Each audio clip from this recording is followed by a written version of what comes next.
They started calling me the slow one before I was old enough to understand what the word meant. I just knew the way it landed in a room, heavy, final, like a door quietly closing. My parents never said it with cruelty, at least not at first. It was always wrapped in soft laughter, gentle sighs, and comparisons that pretended to be harmless. She just takes a little longer, my mother would say, smiling politely at teachers. Her sister is different. Different meant brilliant. Different meant fast. Different meant worthy. My sister learned to read early. I learned to listen. While she raced through textbooks, I stayed behind, watching the adults in the room, how they spoke, what they avoided, what made them proud.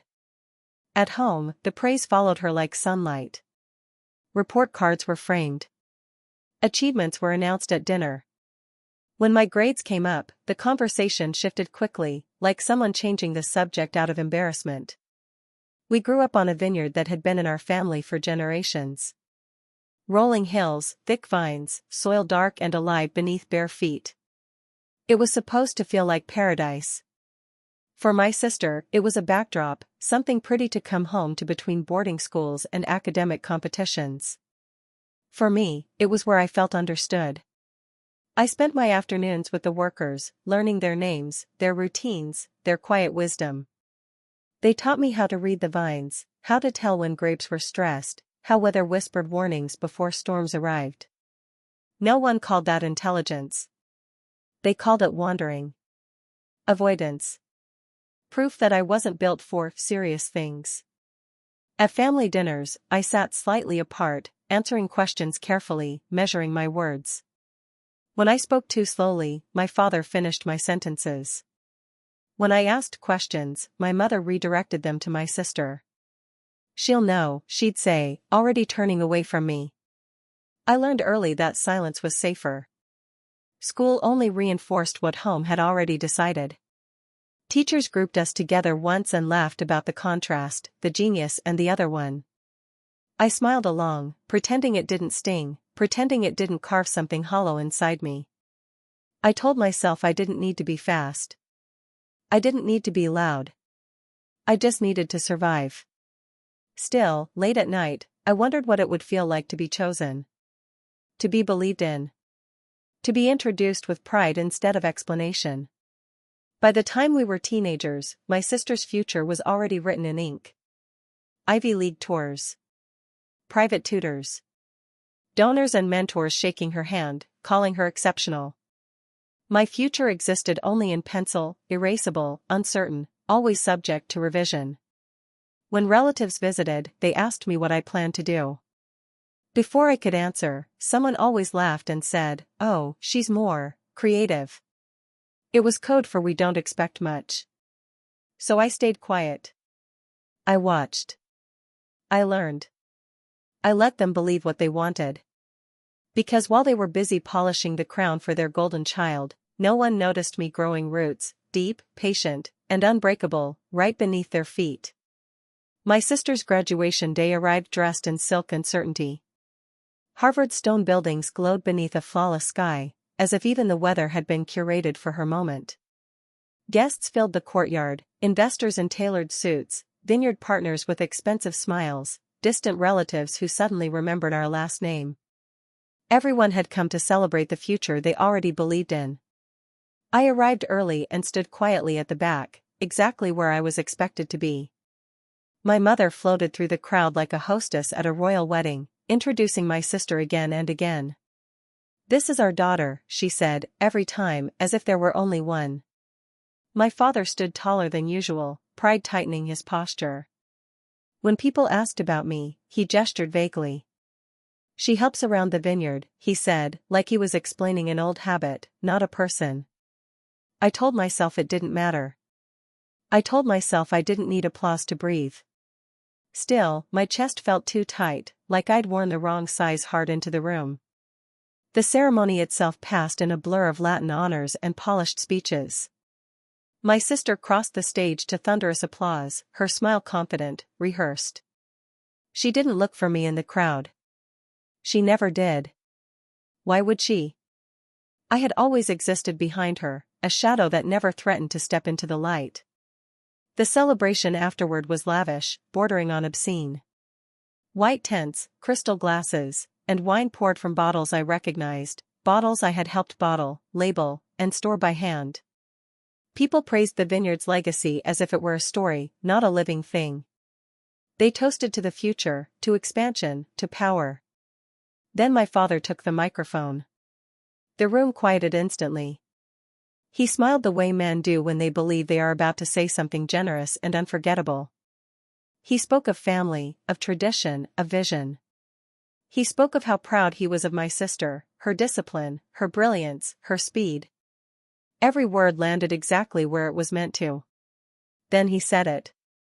That's why, he continued, lifting his glass, she will inherit everything. The vineyard. The land. The estate. All of it. $150 million worth of legacy, because it belongs in the right hands. Applause exploded around me. I didn't move. I couldn't.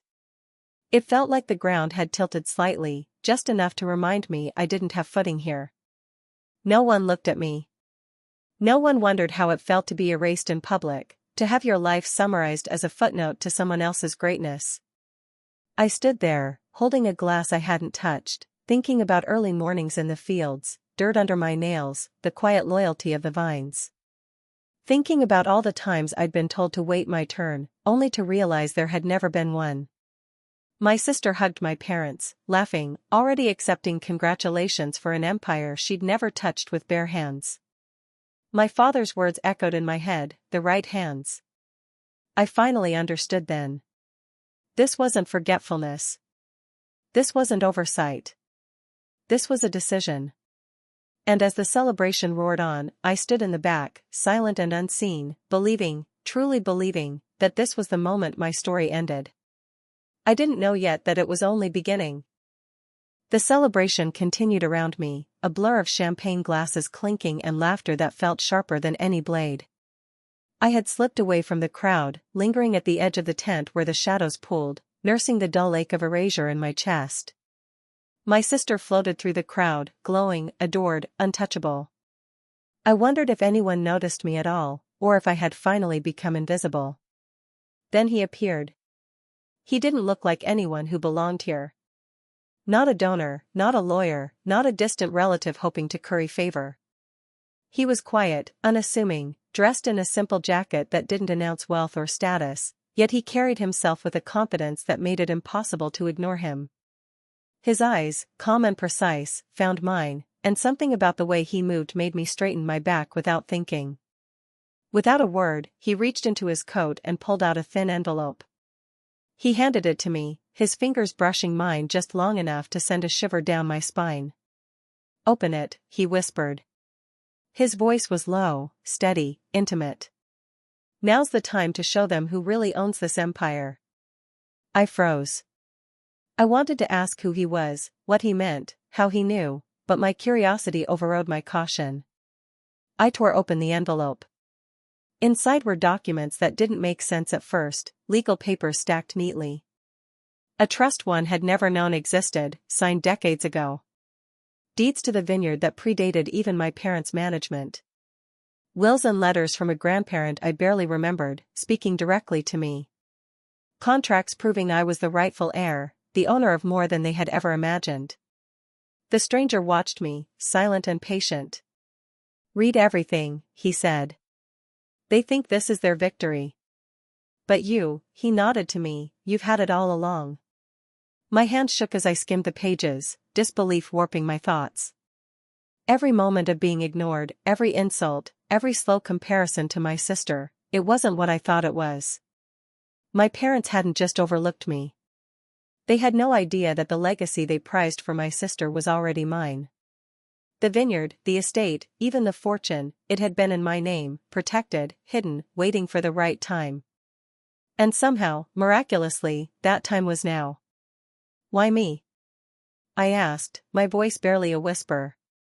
"Because you understand it," he said simply. "You've been learning its language all these years. The vines, the land, the workers, you see what they never could. That's why it was always yours. For the first time in my life, I felt a flicker of power.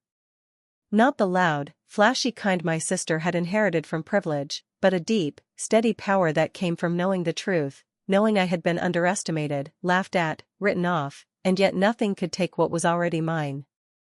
The stranger turned and melted back into the crowd as if he had never been there. The envelope, now clutched tightly in my hands, felt heavier than any weight I had carried before. This was not just paper. This was proof, validation, and opportunity all in one. I looked back at the celebration, at the room that had mocked and dismissed me for decades. A slow smile curved across my face. Let them toast my sister's victory. Let them cheer for what they thought they owned. Because now, I had the power to show them the truth, and the empire would answer only to me. I stepped back into the tent, envelope clutched tightly in my hand, feeling the weight of every silent year, every whispered insult, every glance that said, "You'll never be enough." My sister laughed near the stage, glowing in her success, while my parents basked in their pride, completely unaware that the world they had constructed to exclude me was about to crumble, quietly, elegantly, undeniably. I cleared my throat. The music faltered as heads turned. Murmurs spread like wildfire through the crowd. I walked forward slowly, deliberately, each step a declaration. I was no longer invisible. I was no longer the slow one. I was the one who had listened, learned, and waited.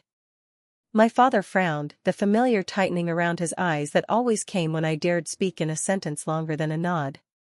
My mother's smile faltered, confused. My sister froze mid-laugh, turning to see me, suspicion and irritation flickering across her face. I raised my hand and opened the envelope. The papers inside were crisp, official, undeniable. I began reading aloud, my voice steady, growing stronger with each word, the legal documents proving my ownership of the vineyard, the estate, the entirety of the family fortune they had celebrated as if it belonged elsewhere. Trusts they had never known about, wills from a grandparent who had believed in me when no one else did, contracts hidden in a safe even my parents had forgotten, everything proving that the empire was mine, and had been mine all along. The room went silent. You could hear the rustle of silk, the faint gasp of disbelief, the sound of champagne glasses resting halfway to lips.